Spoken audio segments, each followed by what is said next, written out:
What if I told you that the most powerful teaching Jesus ever gave was deliberately erased from history? The church buried it, destroyed the texts, branded anyone who spoke of it a heretic. This wasn't just any teaching. This was the Monad Doctrine, the 33rd degree law, the secret to activating Christ consciousness within you. And in the next 10 minutes, you're going to discover what they tried to hide for 2,000 years. Have you ever felt a pull towards something deeper, a knowing that the traditional narratives couldn't quite explain? Maybe a moment where something shifted inside you, watching spiritual content, reading ancient texts, sitting in quiet contemplation. That pull wasn't random. It was your soul recognizing the truth hidden beneath centuries of institutional control. The teaching I'm about to share isn't for everyone. It's for those ready to transcend, to reclaim their divine sovereignty, to understand what Jesus really meant when he said, "I and the Father are one." This is the Monad Doctrine, and once you understand it, Christianity as you know it will never look the same again. Let's begin with a question most theologians won't touch. What exactly was Jesus teaching? Not the sanitized version you learned in Sunday school. The real teachings, the esoteric core that transformed his closest disciples into awakened masters. The answer lies in a concept older than Christianity itself. The monad. This term comes from ancient Greek philosophy, particularly from Pythagoras and later Neoplatonism. The monad represents the one, the source, the ultimate divine unity from which all existence emanates. Think of it as the primordial consciousness, the singular point of pure being, before differentiation, before duality, before the illusion of separation. Now here's where it gets interesting. Jesus wasn't inventing a new religion. Jesus wasn't inventing a new religion. Text. He was teaching an ancient mystery school truth that this monad, this divine source, isn't somewhere out there in the heavens. It's within you. It's your essential nature. It's what you truly are beneath the layers of ego, conditioning, and material identification. When Jesus declared in the Gospel of John, "I and the Father are one," he wasn't claiming unique divinity. He was demonstrating monad consciousness. He was showing his disciples what happens when a human being fully recognizes and embodies their unity with Source. This wasn't a statement of separation, it was an invitation. He was essentially saying, "Look, this is possible. This is your birthright. You are also one with the Father." The Gnostic texts, those early Christian writings that didn't make it into the official canon, are far more explicit about this. The Gospel of Thomas records Jesus saying, "He who will drink from my mouth will become like me. I myself shall become he, and the things that are hidden will be revealed to him." This is monad teaching in its purest form. Complete unity. No separation between teacher and student, between human and divine, between the individual and the absolute. Remember this. In the monad understanding, there is no intermediary needed between you and Source. No priest, no institution, no external savior. The kingdom of God, as Jesus taught in the Gospel of Luke, is within you. Not in a church, not in a doctrine, within your own consciousness. This is what Jesus was actually teaching his initiated disciples. The Christ wasn't his last name. It was a consciousness state. The anointed one. The one who has activated monad awareness and lives from that unified field of being. So why did Jesus teach this? What was the purpose of this radical doctrine? The monad teaching is fundamentally about transcending duality. A normal consciousness operates in pairs of opposites, good and evil, light and dark, matter and spirit, self and other. This dualistic perception creates suffering, fear, and the illusion of separation. We feel cut off from Source, from each other, from our true nature.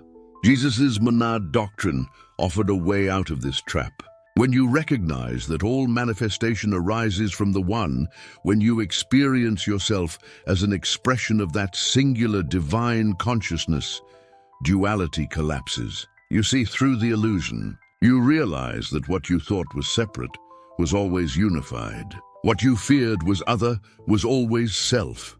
This recognition doesn't just change your philosophy, it transforms your entire experience of reality.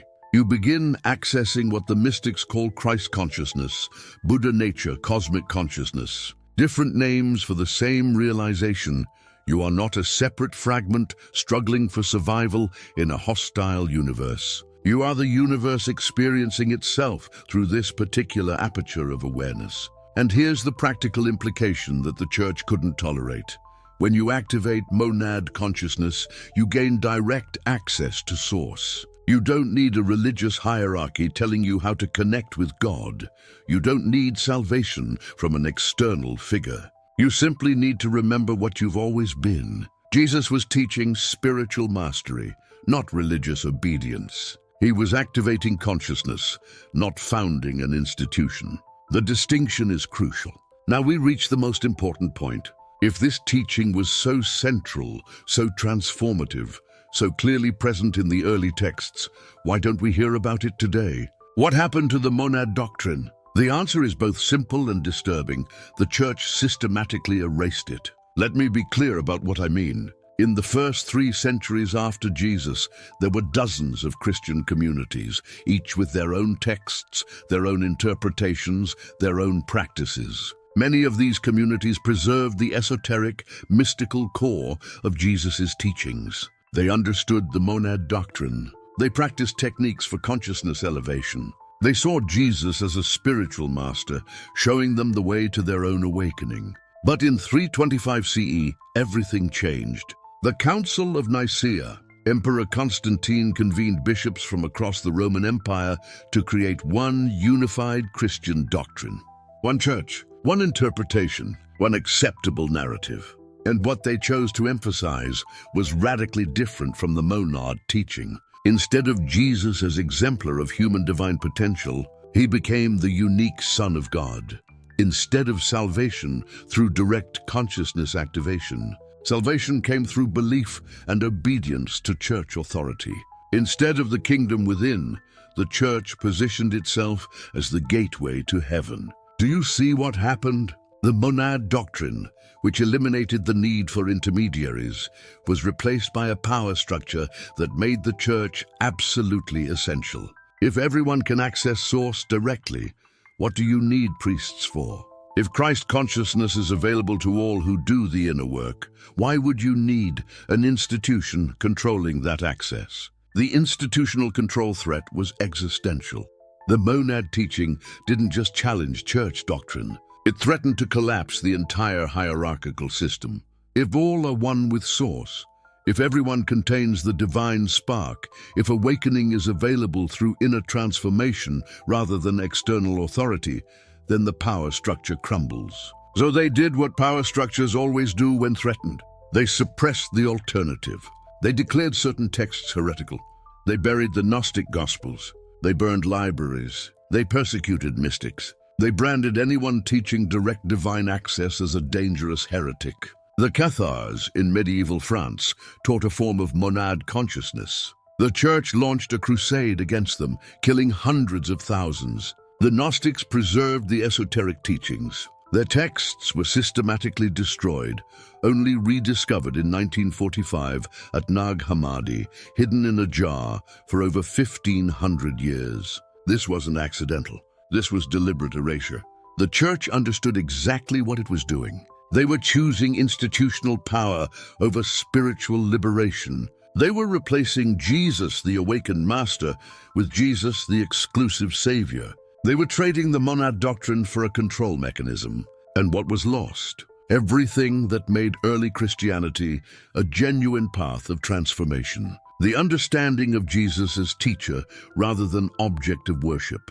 The practical techniques for elevating consciousness. The recognition that divine nature is your birthright, not a privilege granted by external authority. The mystical initiation path that could lead you to the same realization Jesus embodied. Christianity was never meant to be a religion of belief. It was meant to be a school of consciousness, a mystery tradition, a practical method for awakening the monad awareness within. But that version of Christianity died at Nicaea. What survived was a political institution wearing spiritual clothing. an organization that claimed to represent Christ consciousness while actively suppressing the teachings that could activate it. This is what they didn't want you to know. This is why the Gnostic texts were hidden. This is why mystics throughout history have been marginalized, persecuted, silenced. The Monad Doctrine is dangerous to any system that depends on your spiritual dependence. Now, before you think this teaching disappeared entirely, let me tell you something fascinating. Something that will connect everything we've discussed to a symbol you've probably seen but never understood. The Monad teaching didn't vanish. It went underground. It was preserved in secret by those who recognized its value, who refused to let this knowledge die. Mystery schools carried it forward. Hermetic orders protected it. Rosicrucians encoded it in their symbols. And the Freemasons, particularly at the highest levels, built an entire initiatory system around it. This brings us to the 33rd degree. Most people think it's just a rank in Freemasonry, a title, a position of authority. But those who've studied the esoteric traditions know something different. The 33rd degree isn't just a rank. It's a state of consciousness. It's the modern encoding of the Monad Doctrine Jesus taught. Why 33?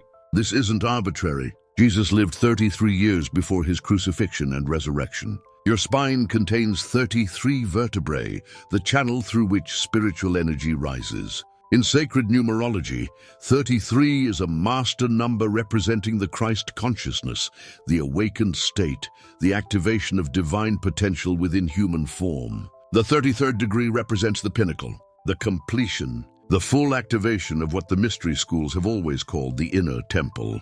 It's the monad consciousness Jesus demonstrated, preserved through 2 millennia by those who understood its significance. The Freemasons didn't invent this teaching.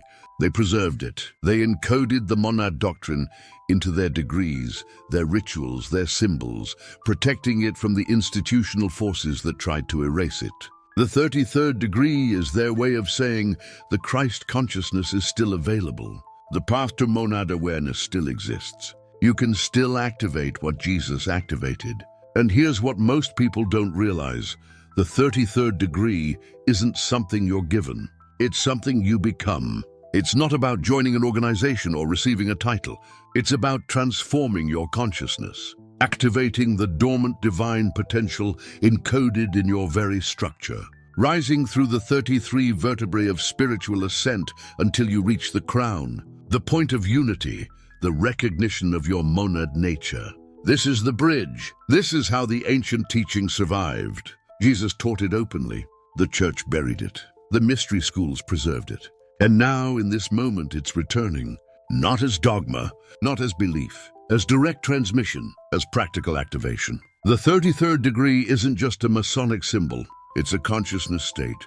And you're about to discover exactly what that means and how you can activate it within yourself in the next part of this revelation. The monad teaching survived. It didn't vanish into the ashes of burned Gnostic texts or disappear with the persecution of mystics. It went underground, into mystery schools, into esoteric orders, into the very heart of Freemasonry itself. And at the highest level of the Scottish Rite, the 33rd degree, this ancient doctrine was encoded, not as a rank, not as a title, as a consciousness state. The 33rd degree law is the practical application of the monad teaching Jesus gave to his closest disciples. This is what they're really teaching at the highest levels of spiritual mastery. And now you're about to understand it.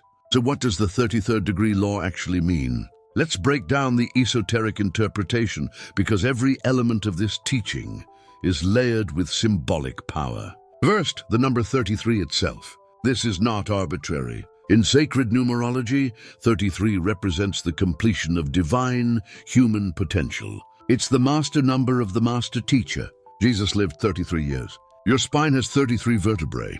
These are not coincidences.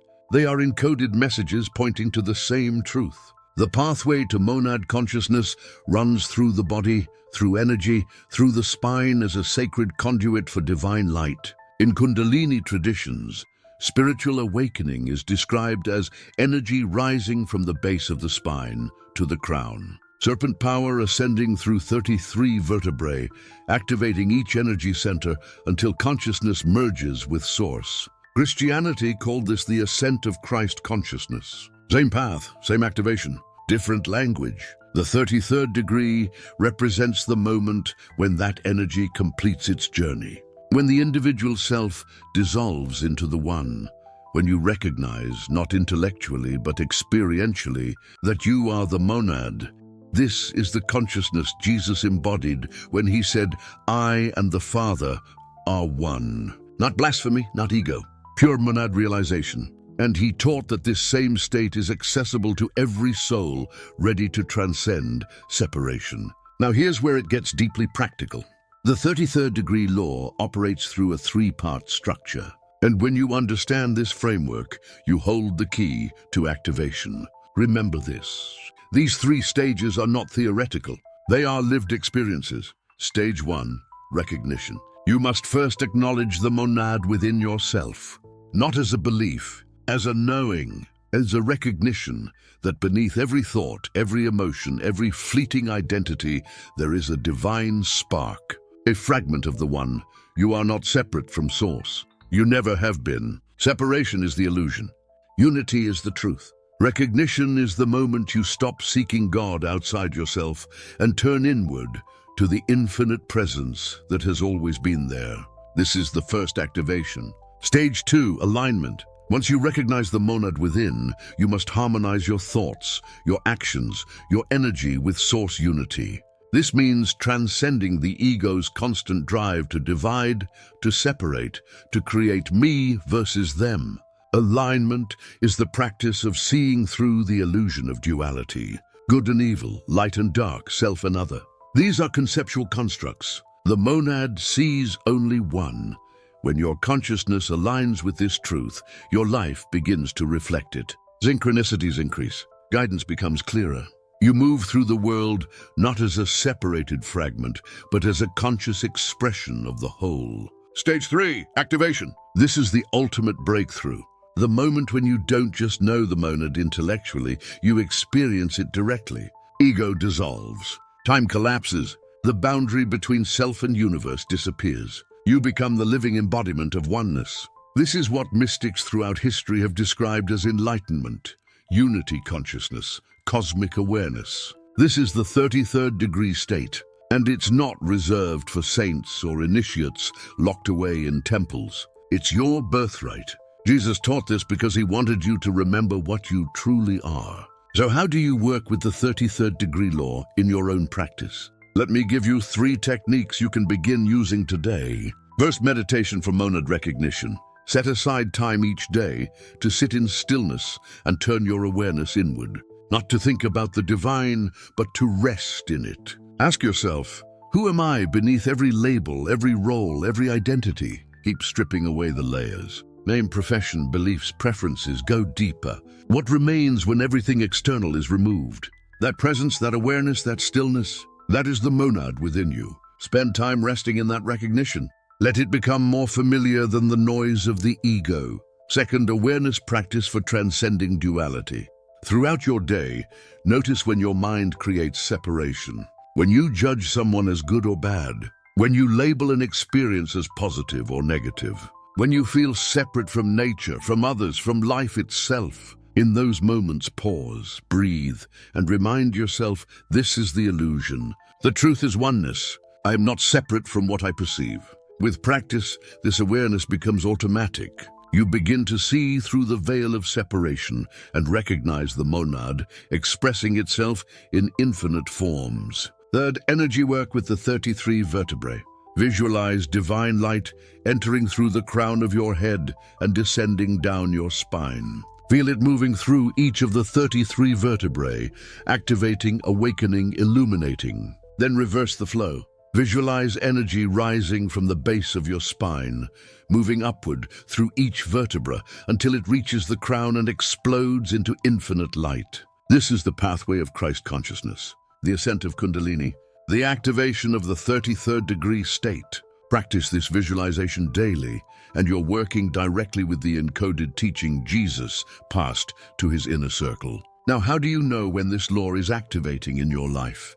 There are signs. Pay attention. Synchronicities begin to intensify. You think of someone, they call. You need guidance, the answer appears. The universe responds to your consciousness because you're no longer operating as a separated fragment. You're aligning with the whole. Your sense of interconnectedness deepens. You look at a tree, and you don't just see a tree. You feel the aliveness within it. You recognize the same source animating both of you. This is monad consciousness awakening. And perhaps most profoundly, you begin experiencing moments of ego dissolution. Brief, spontaneous experiences where the sense of I disappears. There's no you observing reality. There's just reality experiencing itself. These moments can be startling at first, but they're confirmations. Your consciousness is expanding beyond the illusion of separation. The 33rd degree law is activating. So what changes when you fully activate this law? Everything. You gain direct divine communion. No priest, no church, no intermediary. You access source consciousness directly because you recognize you are source consciousness. The illusion of separation collapses. You no longer experience yourself as an isolated soul navigating a hostile universe. You experience reality as a unified field, and you are an integral expression of it. You gain access to higher guidance and intuitive knowing. Information flows effortlessly because you're tapped into the intelligence that animates all things, and you reclaim your spiritual sovereignty. External authorities lose their power over you. You answer to the divine within, and that is the ultimate freedom. This is why the church erased the monad teaching. Because the moment you activate this consciousness, you don't need them anymore. You don't need confession to access forgiveness. You don't need communion to experience unity. You don't need salvation from someone else. You are already whole, already divine, already one with Source. This teaching collapses the entire power structure, and that's precisely why it was suppressed. But here's what matters most. Right now, this knowledge is returning. The collective awakening is accelerating. More souls are ready for this teaching than at any other point in history. Ancient wisdom is resurfacing because we're entering a new era. An era where the monad teaching is no longer hidden in mystery schools or guarded by secret societies. It's available to anyone willing to transcend the illusion and remember what they truly are. And you have a role in this. By activating the 33rd degree law in your own consciousness, you anchor monad awareness on Earth. You become a living transmission of this truth. Others feel it in your presence. The awakening spreads. So here's the ultimate synthesis.